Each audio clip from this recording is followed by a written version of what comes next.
श्री स्वामी समर्थ. स्वागत आहे तुमचं पुणेरी लाईफस्टाईल या चॅनलमध्ये. यंदा हा पहिला श्रावणी सोमवार उद्या 17 ऑगस्टला 2026मध्ये आलेला आहे. या दिवशी नागपंचमी आलेली आहे. हा दुर्मिळ योग आल्याने शिवपूजा आणि नागपूजा दोन्ही एकत्र करावी. एकाच उपवासामध्ये दोन्ही व्रताची फलश्रुती मिळत असते. म्हणून या दिवशी हा दिवस जो आहे तर तो खूपच महत्त्वाचा आहे. कारण या दिवशी नागदेवता बरोबरच भगवान महादेवाची पूजा जी आहे तर ती केली जाते. असं म्हटलं जाते की जीवनातील सर्व दुःख अडचणी दूर होण्यासाठी हा दिवस अत्यंत प्रभावी म्हटला जातो. हा दिवस अत्यंत शुभ असल्यामुळे या उपवासाने आपल्या जीवनातील साडेसाती विघ्न शत्रुत्रास हा नाहीसा होतो आणि जीवनामध्ये ज्या समस्या येणार आहेत तर त्या समस्यासुद्धा येत नाहीत. तर मराठी पंचांगानुसार श्रावण महिन्याची शुक्ल पक्षाची पंचमी तिथी 16 ऑगस्टला संध्याकाळी 4:52 वाजतापासून तर 17 ऑगस्टपासून संध्याकाळी 5:01 वाजेपर्यंत असणार आहे. म्हणूनच आपल्याला उदय तिथीनुसार नागपंचमीचा सण हा 17 ऑगस्टला सोमवारी साजरा करायचा आहे. तर या दिवशी आदल्या दिवशी रविवारच्या दिवशी भावासाठी उपवास हा ठेवला जातो. म्हणून नागपंचमीच्या दिवशी तुमच्याकडे उपवास असेल भावाचा तर त्या दिवशी ठेवायचा आहे. आणि आज रविवारच्या दिवशी कोणत्याही दिवशी तुम्ही तशा पद्धतीनुसार तुमच्याकडे ठेवला जातो तर तशा पद्धतीने हा उपवास करायचा आहे.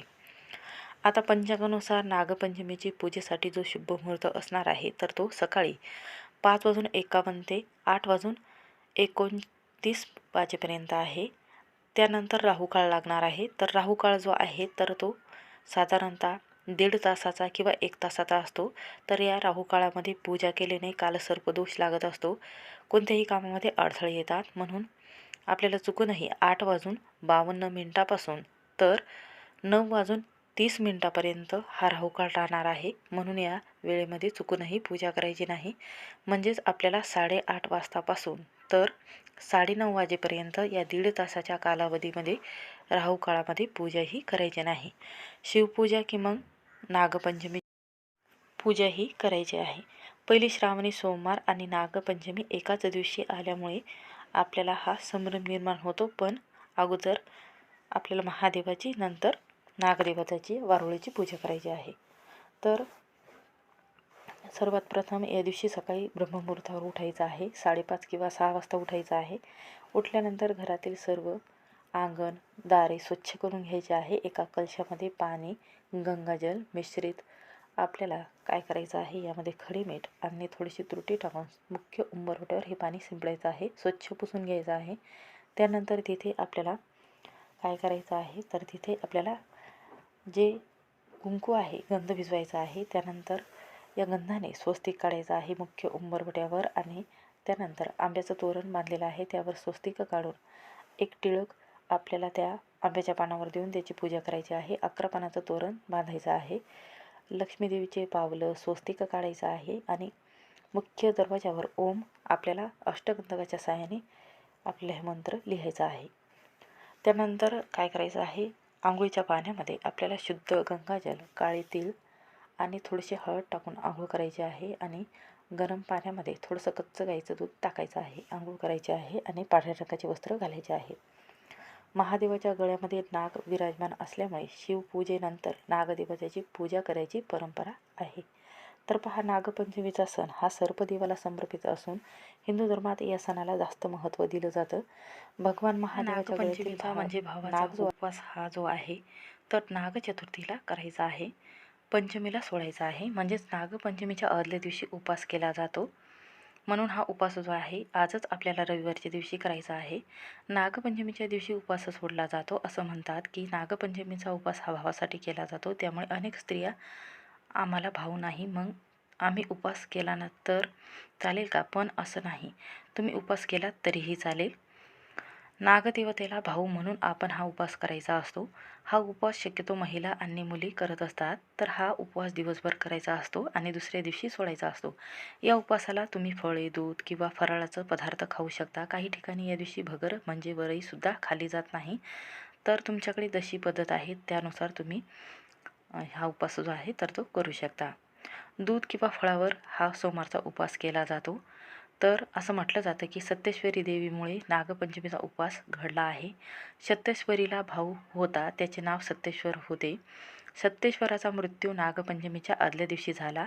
सत्तेश्वरीला तिचा भाऊ नाग स्वरूपात दिसला, तेव्हा तिने त्याचा आपला भाऊ समजून पूजा करायची. म्हणूनच नागदेवताने तिला आशीर्वाद दिला होता की जी बहीण आजपासून नागपंचमीच्या दिवशी अशा पद्धतीने माझी पूजा करेल तर त्याच्या जीवनामध्ये संकट नावालाही उरणार नाही. उपासाच्या दिवशी उपास सोडत असताना कांदा लसूणचा वापर करू नका. कांदा लसूण आपल्याला चुकूनही खायचं नाही. तामसिक अन्न ग्रहण करायचं नाही. संपूर्ण श्रावण महिन्याभर आपल्याला हे नियम पाळायचे आहे. श्रावण सोमवारी किंवा अशा उपासाच्या दिवशीसुद्धा आपण भगर जी आहे तर ती चुकूनही खायची नाही. उपासाच्या दिवशीच नव्हे तर उपास सोडताना तुम्ही आवर्जून कांदा लसूण घातलेले पदार्थ शक्यतो टाळायचे आहे. या दिवशी गोडाधोडाचं पूर्ण सात्विक अन्न ग्रहण करायचं आहे. उपास सोडताना दही भात खायचा आहे आणि त्यानंतर बाकीचे पदार्थ खावावेत.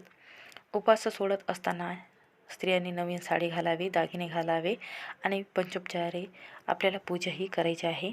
नागपंचमीच्या दिवशी स्त्रिया नवीन वस्त्र अलंकार परिधान करत असतात. त्याचबरोबर या दिवशी नवीन वस्त्र घातल्याने आपल्या जीवनामध्ये आनंद येतो. स्त्रियांनी नागाला भाऊ म्हणून पूजन केल्यामुळे त्याच्या भावाचं आयुष्य वाढते आणि त्यांना दीर्घायुष्य प्राप्त होते. नागपंचमीच्या दिवशी बहिणीची एक हाक जी आहे ही भगवान महादेवापर्यंत पोहोचत असते. त्यामुळे बहिणीने भावाच्या उन्नतीसाठी आणि त्याच्या जीवनातील संकट दूर होण्यासाठी आवर्जून नागदेवताला कळवळून आणि भावपूर्ण प्रार्थना करावी. सद्बुद्धी, शक्ती आणि सामर्थ्य दे अशी श्रद्धा ठेवून आपल्याला ही पूजा करायची आहे. नागपंचमीच्या दिवशी भाजी कापणे, चिरणे, तळणे त्याचबरोबर शेतातली कोणतेही कामं करणे किंवा नांगरणे हे कामं करू नये. या दिवशी माती उकरू नये. वारुळाला आपण पंचामृत किंवा दूध अर्पण करू शकतो, पण तिथे दूध ठेवायचं नाही. नागदेवताला दूध ठेवू नये, कारण त्यांना दुधामुळे हानी पोहोचू शकते. म्हणून चुकूनही दूध अर्पण करायचं नाही नागदेवाला, म्हणून त्याच्या जीवाला हानी होऊ शकते. म्हणून हे काम करायचं नाही. त्यामुळे या दिवशी शक्य होईल तेवढे नियम अवश्य पाळायचे आहे.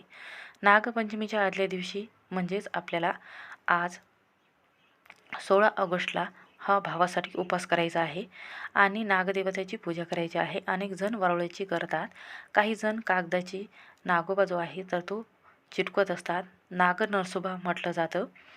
किंवा उपवास तुम्ही करत असाल तर ज्या पद्धतीने नागपंचमीची पूजा करतो त्या पद्धतीने तुम्हाला पूजा करायची आहे. दुसऱ्या दिवशी गोडाधोडाचे पदार्थ खाऊन तुम्ही हा उपवास सोडा. अगदी आनंदाने हा सण जो आहे झोका खेळून साजरा करा. मेहंदी हातावर काढायची आहे. तर अशा प्रकारे ही पूजा जी आहे तर ती केली जाते. या दिवशी कापणे किंवा कढई ठेवणे गॅसवर तर हे कामं करू नये. आदल्या दिवशी भाजी कापून ठेवायची आहे. त्याचबरोबर दुसऱ्या दिवशी सुईने धागा ओवणे किंवा शिवणकाम करणे टाळायचे आहे. आदल्या दिवशी करून घ्यायचे आहे. नागपंचमीच्या दिवशी कालसर्पदोष लागत असतो, म्हणून हे काम करू नका. आता या दिवशी आपण जेव्हा महादेवाची पूजा करतो त्या वेळेमध्ये तांब्याच्या भांड्यामध्ये दही दूध टाकून पूजा करू नका. आपल्याला फक्त पाणी तांब्याच्या भांड्यामध्ये घ्यायचं आहे, कारण तांब्याच्या भांड्यामध्ये दूध किंवा दही टाकलं आणि ते जर अर्पण केलं तर ते विषासमान बनत असते. म्हणून तुम्हाला हे काम करायचं नाही. त्याचबरोबर पूजा करत असताना उत्तर दिशेला उभं राहायचं आहे. 108 किंवा 1008 5 21 बेलपत्र शिवपिंडीवर अर्पण करता वेळेस एका कलशामध्ये पाणी घ्यायचं आहे. त्यामध्ये बेलपत्र बुडवून आपल्याला अर्पण करायचं आहे. आणि शिवपिंडीला आपल्याला या दिवशी धोत्र्याचं फळ असेल, फूल असेल, भस्म असेल लावायचं आहे. त्यानंतर शुद्ध तुपाचा फुलवात किंवा दिवा लावायचा आहे 2 वातीचा. त्यामध्ये तूप टाकून तीळ टाकून आपल्याला हा दिवा जो आहे तर बेलाच्या झाडाजवळ आणि महादेवाच्या पिंडीजवळ लावायचा आहे. पूजा करत असताना ओम नमः शिवाय महामृत्युंजय या मंत्राचा जप करायचा आहे. शिवलीला अमृताचं तिथे बसून 11वा अध्याय वाचन करायचा आहे. त्याचबरोबर आईने मुलांसाठी हा एक मंत्र आवर्जून म्हणायचा आहे. तर ओम नमः शिवाय किंवा श्री शिवाय नमस्तुभ्यम हा मंत्र म्हणायचा आहे. असं म्हटलं जाते अशोक सुंदरी, गणपती बाप्पा आणि कार्तिकेय यांची पूजा एकत्र केल्याने सर्व कामामध्ये आपल्याला यश मिळत असते. म्हणून हा उपाय आणि सेवा करून पहा, सर्व कामामध्ये तुम्हाला नक्कीच यश मिळेल.